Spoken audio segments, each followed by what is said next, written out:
नमस्कार, मैं हूं पवन त्यागी। दिल्ली के मुख्यमंत्री अरविंद केजरीवाल जी के आवास को रेनोवेट करने के लिए जो 45 करोड़ रुपए के खर्चे की बात आई, उसके बाद से दिल्ली की राजनीति में खलबली मच गई कि वो अरविंद केजरीवाल जो कभी पूर्व मुख्यमंत्री शीला दीक्षित के 11 एसी पर सवाल उठाया करते थे और ये कहा करते थे कि ये टैक्स पेयर के पैसे से जो नेता ये मौज ले रहे हैं, ये नहीं होना चाहिए और हम राजनीति में आएंगे तो बदलाव करेंगे, वही अरविंद केजरीवाल आज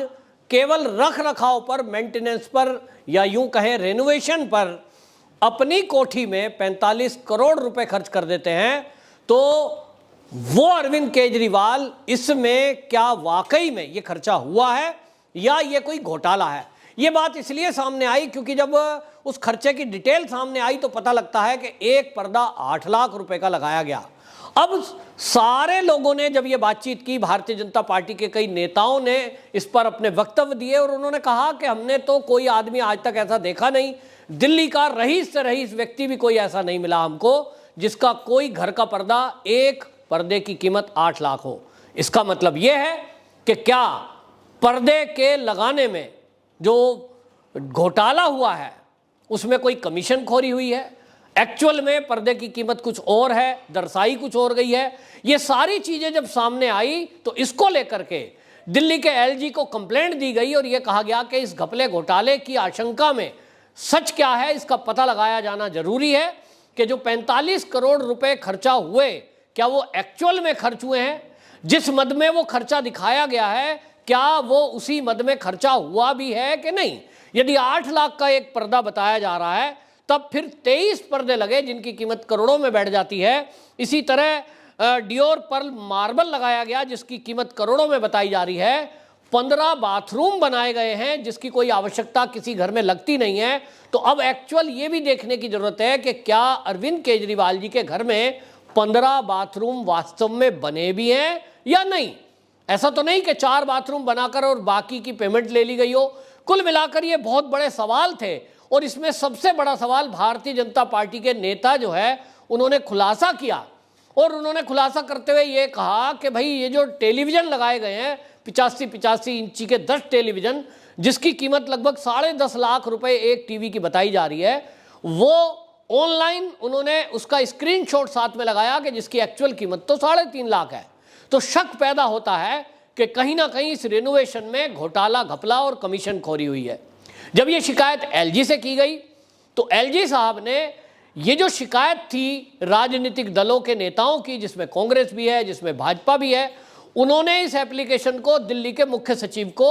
सौंप दिया और उन्होंने कहा कि इस मामले की जांच करके कि सत्यता क्या है, इसमें जो दस्तावेज में रेट दिखाए गए हैं एक्चुअल में इसी कीमत का सामान लगाया गया है या फिर इसमें कोई घोटाला हुआ है। दूसरी बात ये कि ये 45 करोड़ रुपए का खर्च अगर होना था तो इसका टेंडर क्यों नहीं छोड़ा गया? वो टेंडर 5 टुकड़ों में किया गया। इसका मतलब मंशा दिखाई दे रही है कि मंशा घपला घोटाला करने की थी और जानबूझ के सेक्रेटरी लेवल तक वो फाइल ना जाए, टेंडर प्रक्रिया में ना हो गुजरे, इसलिए जानबूझकर 45 करोड़ को 5 टुकड़ों में विभाजित कर दिया गया। इस सबको मुख्य सचिव को जब फाइल दी गई, इस पर आपको बता दूं कि आम आदमी पार्टी में खलबली मच गई और इसमें आतिशी जो कि इस समय पीडब्ल्यूडी मिनिस्टर हैं, उन्होंने बयान दे दिया और बाकायदा मीडिया में यह बयान दिया है। उन्होंने कहा कि मैंने दिल्ली के एलजी को पत्र लिखा है और मैंने ये सवाल उठाया है कि पीडब्ल्यूडी मिनिस्टर मैं हूं, ये अधिकार क्षेत्र में मेरे आता है और आपके अधिकार क्षेत्र में ये जांच तो आती ही नहीं है। तो दिल्ली के एलजी को उन्होंने जो पत्र लिखा, उन्होंने कहा कि पीडब्ल्यूडी जो विभाग है उसमें उन्होंने कहा कि किसी भी प्रकार की कार्रवाई को निर्देशित करने की कोई शक्ति आपके पास नहीं है और एलजी जो है सीधा आदेश किसी अधिकारी को नहीं दे सकते। इस पर आपको बता दें कि दिल्ली के एलजी ने जो मुख्य सचिव को आदेश दिया था, वो आदेश क्या था, उसकी कुछ लाइनें जो मीडिया में सामने आई हैं उसके आधार पर मैं बता रहा हूं। उन्होंने कहा 27/4/23 को मीडिया रिपोर्ट के आधार पर यह पता लग रहा है कि लोक निर्माण विभाग जीर्णोद्धार से संबंधित अभिलेख की मांग की गई है। दिल्ली के सीएम के आधिकारिक आवास को जब्त कर लिया जाए और उसकी सुरक्षात्मक हिरासत में ले लिया जाए, इस पर तथ्यात्मक रिपोर्ट आपको प्रस्तुत की जाए। यह बयान आतिशी का है कि एलजी साहब ने ऐसा कुछ आदेश किया है, जबकि एलजी साहब के हवाले से जो मीडिया में रिपोर्ट हुई है, मीडिया में जो खबरें आ रही हैं वो ये कि उन्होंने मुख्य सचिव को ये कहा है कि इन दस्तावेजों को आप अपने कब्जे में ले लें और इसको जो है ये पता करें कि इसमें घोटाला घपला क्या हुआ है और इसकी रिपोर्ट 15 दिन के अंदर प्रस्तुत करें। यानी आतिशी जो है ये कहना चाहती हैं कि एलजी को इसमें जांच का अधिकार नहीं है और एलजी साहब नियमों का उल्लंघन कर रहे हैं, जबकि ये पहली बार नहीं है। आप देखिए कि आम आदमी पार्टी के हर नेता का, हर मंत्री का यही बयान है। दिल्ली के अरविंद केजरीवाल जो सीएम है वो तो बाकायदा विधानसभा में चिल्ला चिल्ला कर कह रहे थे ये एलजी कहां से आ गया, हमारे सिर पे कहां से बिठा दिया, दिल्ली के मालिक तो हम हैं। तो इनको फिर सुप्रीम कोर्ट ने बताया,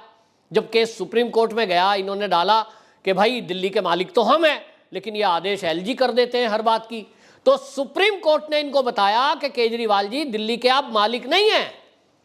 आप पूर्ण राज्य जो दिल्ली नहीं है उसके आप मुख्यमंत्री हैं, लेकिन क्योंकि दिल्ली पूर्ण राज्य नहीं है, यहां के सभी संवैधानिक फैसलों को लेने का अधिकार दिल्ली के एलजी का है। स्पष्ट है बिल्कुल। यदि आप ये कहते हैं कि मिनिस्टर के काम में, बीच के टेंडरों में एलजी सीधे सीधे हस्तक्षेप नहीं कर सकते, तो आतिशी को ये पत्र लिखना और मीडिया में लीक करने के पहले ये ध्यान देना चाहिए कि पहले भी दिल्ली के अंदर जितने घोटाले और घपलों का खुलासा हुआ है, चाहे वो शराब घोटाला है, फिर चाहे वो बसों के घोटाले की बात आई, फिर चाहे वो बिजली कंपनियों के ऑडिट ना होने की बात आई है, फिर पिछले दिनों स्कूल का घोटाला सामने आया था जिसमें कि क्लासरूम बता दिया गया था बाथरूम को। ये सारे घपले घोटाले में एलजी साहब ने ही जांच के आदेश दिए हैं और एलजी साहब ने ही उस फाइल को सीबीआई या ईडी को सौंपा है। तो ये हमेशा हुआ है कि जब भी एलजी ने कोई कार्रवाई की, ये हमेशा यही कहते हैं कि एलजी को कोई अधिकार नहीं है, जबकि सुप्रीम कोर्ट कह चुका है। और यहां गौर करने वाली बात यह है कि अभी जो ये आवास में रेनोवेशन में घोटाले की खबर जो सामने आ रही है, इस घोटाले की खबर के बाद कांग्रेस और भाजपा दोनों दलों ने एलजी से कंप्लेंट की है और इसमें एलजी साहब ने उस कंप्लेंट को मुख्य सचिव को सौंपा है। तो आतिशी जी को यह ध्यान रखना चाहिए कि वो जो ये कह रही है कि एलजी किसी को जांच का आदेश नहीं दे सकते, ये एलजी का ही अधिकार है कि यदि किसी मंत्रालय में कोई अनियमितता बरती जा रही है, यदि किसी मंत्रालय में नियमों का पालन नहीं किया जा रहा है और इसकी कंप्लेंट उनके पास आती है, तो उस कंप्लेंट को वो सीधा सीधा सीबीआई और ईडी को भी दे सकते हैं। और मुख्य सचिव को देकर तो उन्होंने पक्का नियम का पालन किया है, क्योंकि मुख्य सचिव होता ही इसलिए है, किसी भी मंत्रालय में यदि कोई घपला घोटाले की शिकायत है, मंत्रालय के किसी भी सचिव की शिकायत है, वो मुख्य सचिव को ही जाती है, क्योंकि मुख्य सचिव ही उनका अधिकारी है हर मंत्रालय के सचिव का। और यहां पीडब्ल्यूडी मंत्रालय में जो सचिव है, हालांकि जो सूत्र हैं वो ये कह रहे हैं कि ये जो रेनोवेशन वाला मामला है जिसमें 45 करोड़ रुपए की लागत की बात आ रही है, ये फाइल तो पीडब्ल्यूडी मिनिस्टर के सचिव तक पहुंची ही नहीं, उसके नीचे नीचे चीफ इंजीनियर के लेवल पर ये टेंडर छोड़े गए और इसको 5 टुकड़ों में करने का मकसद भी यही था, क्योंकि नियम यह है कि कोई अगर एक ऐसा कोई टेंडर हो जिसकी कीमत 10 करोड़ से ऊपर हो, वही फाइल सचिव लेवल तक जाती है। यानी मंत्रालय का सचिव, पीडब्ल्यूडी मंत्रालय का सचिव इस रेनोवेशन वाले टेंडर में वो इन्वॉल्व ही नहीं है। और जब वो इन्वॉल्व नहीं है, नीचे लेवल से छोड़ा गया है, तो अब यहां घपला यह बनता है, जब खर्चा 45 करोड़ करना था, 45 करोड़ का टेंडर होना था, तो उसको 5 टुकड़ों में करने की मंशा साफ दिखाई देती है। अब इसमें कहीं ऐसा तो नहीं कि पीडब्ल्यूडी मंत्रालय का सचिव भी शामिल हो, उनकी जानकारी में भी हो, और होना चाहिए, क्योंकि पीडब्ल्यूडी मंत्रालय के सचिव जो हैं वो आईएएस अधिकारी हैं और उनको ये देखना ही चाहिए था कि अगर कोई उनके विभाग में घपला घोटाला या अनियमितता हो रही है तो भाई उसकी जांच कौन करेगा।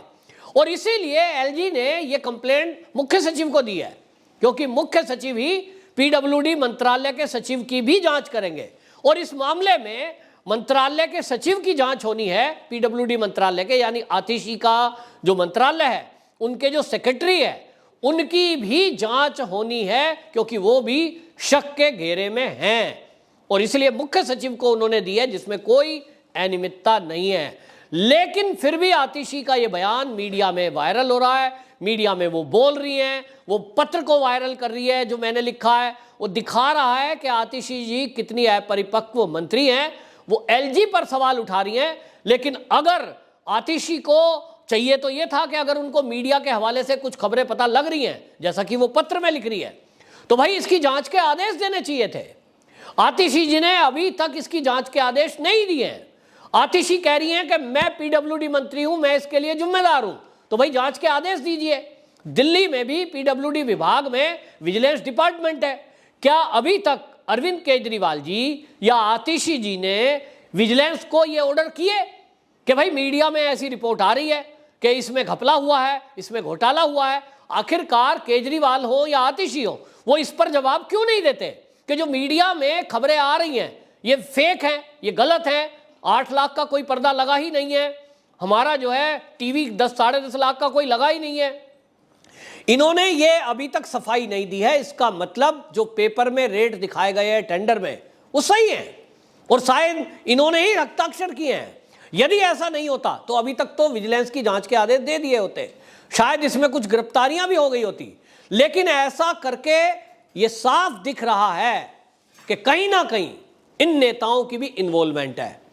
अब इसमें कहा यह जा रहा है, जो भारतीय जनता पार्टी के नेता हैं कपिल मिश्रा, वो तो ये कह रहे हैं कि ये केवल अभी 45 करोड़ रेनोवेशन वाला घोटाले का खुलासा हुआ है। अगर पूरे बंगले के निर्माण का पुनर्निर्माण जिसको किया जा रहा है, जिसमें आपको बता दूं कि जमीन का जो इनका क्षेत्रफल है उसमें 4.7 एकड़ से बढ़ा करके 7.3 एकड़ उसको किया जा रहा है। 8 उसमें बंगले फ्लैट तोड़ दिए गए, 2 बड़े बंगले तोड़ दिए गए हैं आईएएस अधिकारियों के और जजों के। यानी अरविंद केजरीवाल का जो घर है उसको लगभग 2 लाख स्क्वायर फीट से बढ़ा करके उसको 3 लाख स्क्वायर फीट तक किया जा रहा है। तो ये एक बड़ा घोटाला जो सैकड़ों करोड़ का बैठना है, अभी इस घोटाले में और परतों का खुलासा भी होना बाकी है। और इसीलिए आम आदमी पार्टी के नेता बौखला रहे हैं। कभी वो देश की संसद की बात करते हैं, कभी वो खिलाड़ियों के बीच जाकर वहां खिलाड़ियों के पक्ष की बात करते हैं, लेकिन असली मुद्दे का जवाब अभी तक भी अरविंद केजरीवाल या उसके किसी नेता ने नहीं दिया है। इसी से पता लगता है कि अब अरविंद केजरीवाल जी और उसमें पीडब्ल्यूडी मंत्री सत्येंद्र जैन भी इसमें फंसते हुए दिखाई दे रहे हैं। आपकी क्या राय है? कमेंट बॉक्स में जरूर बताएं। वंदे मातरम।